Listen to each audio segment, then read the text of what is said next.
voici 3 points qui influencent positivement la longévité du couple et de garder comme le pétillant, le piquant, ce qui est intéressant dans la vie de couple et qui fait que ça ne devient pas plate.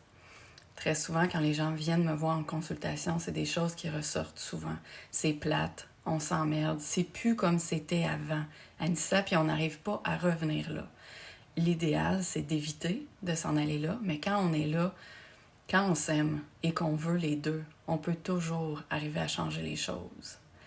Est-ce que c'est facile? Pas toujours, mais c'est vraiment possible par contre. Une des choses simples mais souvent difficiles, la première que je vais vous parler, se garder du temps et trouver du temps et mettre du temps à l'horaire pour être vraiment ensemble tous les deux. Et là, je sais qu'il y a des gens qui vont dire, ben voyons, c'est facile, on fait plein d'activités, on fait plein de choses ensemble, tant mieux. Mais quand je dis être ensemble, je veux dire être vraiment ensemble. Parce que souvent, les gens disent, ouais, on est ensemble à tous les jours, on se voit tous les jours. Et là, il y a déjà quelque chose, juste quand je les entends me dire ça, juste par la phrase que je viens de dire, on entend qu'il y a déjà quelque chose qui est comme plate, qui a déjà commencé à se dégrader. Quand on dit prendre du temps pour être vraiment ensemble, ça veut dire créer un espace où est-ce que pour les deux, c'est agréable et pour les deux, on connecte vraiment ensemble. Donc, connecter vraiment ensemble, ça veut dire trouver quelque chose qui souvent, on sort de la routine, quelque chose qu'on aime. Et vous allez peut-être trouver ça drôle pour certaines personnes, mais il y a beaucoup de gens qui ont pratiquement plus de sexualité. Pourquoi? Parce qu'ils ne prennent plus le temps de connecter ensemble. Donc ça, c'est quelque chose qui, avant même que les gens se rendent des fois dans l'espace où ils ont de la sexualité, ils ont besoin de reconnecter, ils ont besoin de rire, ils ont besoin d'avoir du fun, ils ont besoin que ça soit léger, ils ont besoin de sortir de la routine des enfants, de la maison, de l'argent, du travail, puis de rentrer dans quelque chose où c'est léger, où ils ont du fun comme ils pourraient avoir du fun avec leurs amis. Parce que, à moins qu'on soit vraiment dans un espace de dépression, souvent je vois que les gens ont du fun avec tout le monde, mais moins avec leurs conjoints, conjointes. Et ça, ce n'est dans le fond pas normal. Oui, c'est quelqu'un qu'on voit tous les jours, mais c'est quelqu'un qui est aussi notre ami, pas juste notre amoureux ou notre amoureuse. Donc, trouver des moments qui sont réguliers, pas juste, par exemple, quand les gens vont en voyage. Oui, voyager, c'est super, mais trouver des moments dans la vie quotidienne, c'est pas obligé d'être une journée entière. Juste des moments où c'est léger, où on rit, où on change les idées. Oui, évidemment, écouter des films, il y en a plein qui aiment ça. C'est une super belle activité, mais je vous invite à trouver des activités où vous êtes vraiment ensemble, à vraiment connecter ensemble, à être concentrés, plus l'un sur l'autre que concentrés sur un film.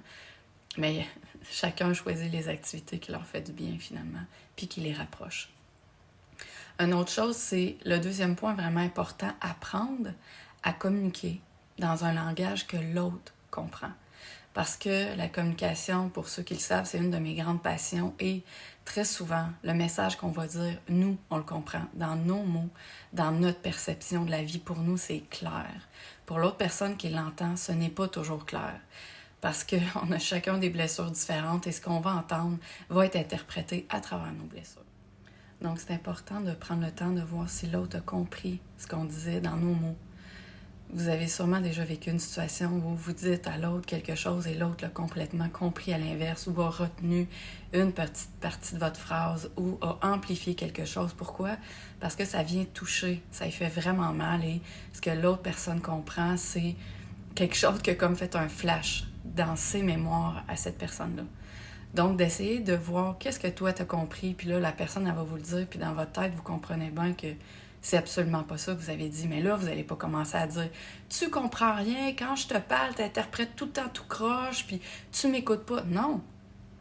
On va dire à la personne « Ok, ben je vais essayer de te le dire d'une autre façon. » À travers ce que la personne nous dit qu'elle a compris, ben on va arriver à y dire d'une façon différente pour essayer de trouver un espace où on va arriver à se comprendre. Et ça maintient vraiment une relation beaucoup plus proche. Et ça crée souvent un sentiment de sécurité. Parce qu'on sait que si on ne comprend pas, on ne se fera pas traiter comme la merde, on ne se fera pas taper dessus, on va voir qu'il y a une ouverture et qu'il y a comme quelque chose de sécurisant, il y a de l'amour l'autre bord. La personne va se reprendre et elle va essayer, avec tout l'amour qu'elle a pour nous, qu'on finisse par comprendre avec la patience, qu'est-ce qu'on essaie de se dire parce que ça n'a aucun rapport avec l'intelligence. Ça a rapport avec les blessures qu'on a l'un et l'autre. Et c'est ça, la vie de couple. Et c'est ça, la vie avec tout le monde. Peut-être qu'avec certains amis, vous comprenez, mais sachez une chose, les amis ne sont pas la vie de couple.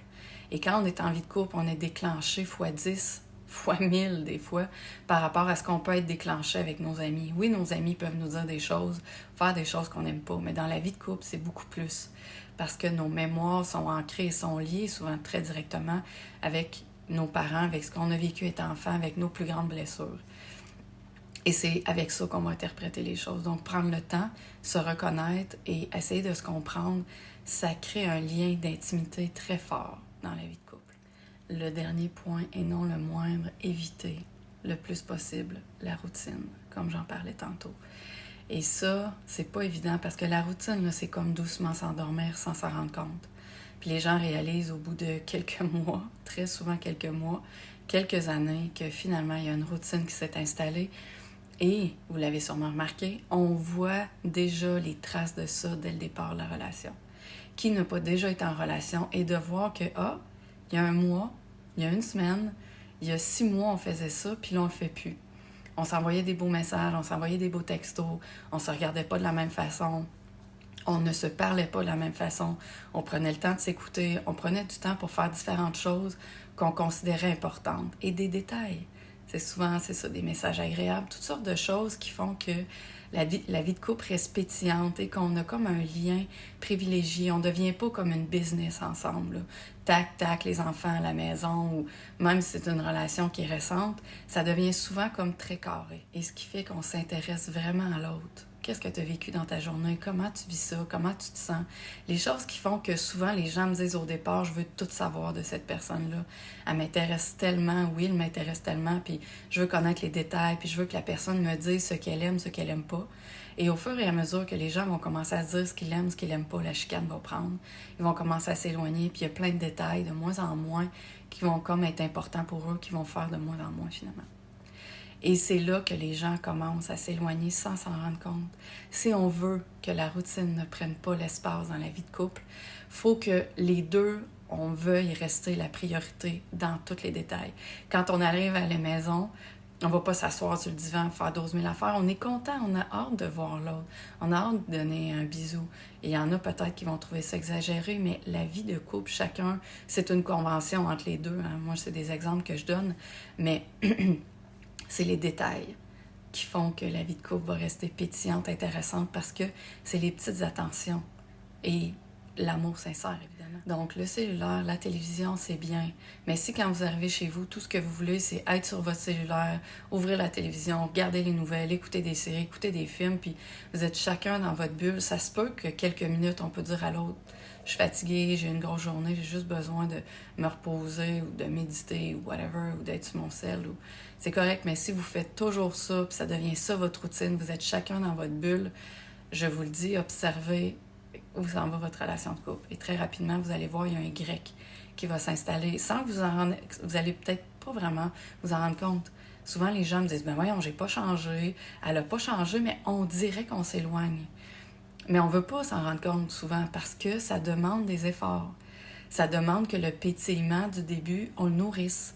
Et des fois, il y en a un des deux qui a plus envie de ça, qui le nourrit plus, et l'autre moins. Mais quand on s'aime les deux, qu'on a envie que la relation perdure, ça fait toute la différence.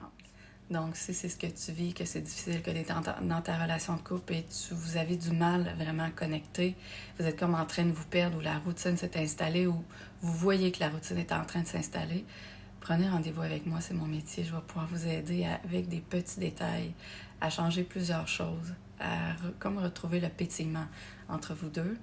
Et aussi, s'il vous plaît, je vous invite à commenter mes vidéos. Ça me fait toujours tellement plaisir de connecter avec vous, d'échanger, à partager aussi la vidéo et à venir me voir sur mes plateformes Facebook, Instagram, TikTok et YouTube. Bye. Bonne journée.